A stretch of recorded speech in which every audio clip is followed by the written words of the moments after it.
নমস্কার বন্ধুরা, আমি বর্তিকা। তোমরা দেখছো বর্তিকার রান্নাঘর। আজ তৈরি করব ডিম তড়কা। তাহলে তোমরা দেখতে থাকো। উপকরণে রয়েছে সর্ষের তেল, জিরে গুঁড়ো, ধনে গুঁড়ো, হলুদ, ভিজানো তড়কার ডাল, তড়কা মশলা, পেঁয়াজ কুচি, টমেটো কুচি, ধনেপাতা কুচি, কাঁচা লঙ্কা কুচি, রসুন কুচি, আদা কুচি, ডিম, কাশ্মীরি লঙ্কার গুঁড়ো, কাসুরি মেথি আর লবণ। কড়াইতে জল দিয়ে দিলাম, অল্প লবণ আর কাশ্মীরি লঙ্কার গুঁড়ো দিয়ে ভিজানো তড়কার ডালটা সেদ্ধ করে নেব। আমি এখানে 20 মিনিট মতো সেদ্ধ করে নিয়েছি।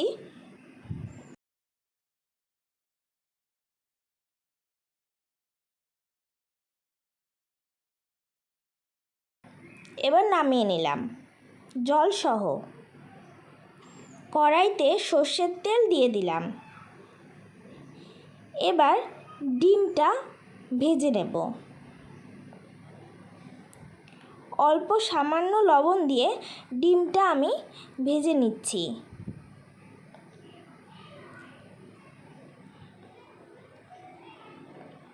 এবার তুলে নিলাম।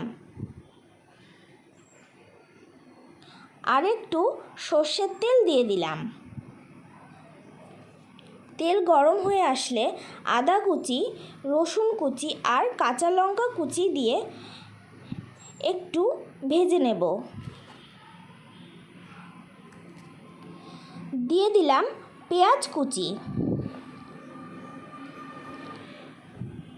পেঁয়াজ কুচিটা একটু ভালো করে ভেজে নিতে হবে। পেঁয়াজ কুচিটা লাল লাল হয়ে এসেছে, তখনই টমেটো কুচিটা দিয়ে দেব। দিয়ে দিলাম সামান্য লবণ, কাশ্মীরি লঙ্কার গুঁড়ো, হলুদ, ধনে গুঁড়ো, জিরে গুঁড়ো দিয়ে এবার মশলাটা ভালো করে কষিয়ে নেব। মশলাটা ভালো মতো কষে গিয়েছে, তখনই সিদ্ধ তড়কার ডালটা দিয়ে দিলাম। এবার ঢাকা দিয়ে রাখবো 10 থেকে 15 মিনিটের জন্য। ভালো করে মিশিয়ে নিয়ে ভাজা ডিমগুলো দিয়ে দিলাম।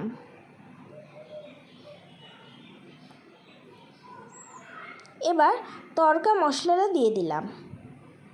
ভালো করে মিশিয়ে নিচ্ছি। অল্প ধনেপাতা কুচি ছড়িয়ে দিয়ে কাসুরি মেথি দিয়ে নামিয়ে নিলেই তৈরি হয়ে যাবে ডিম তড়কা।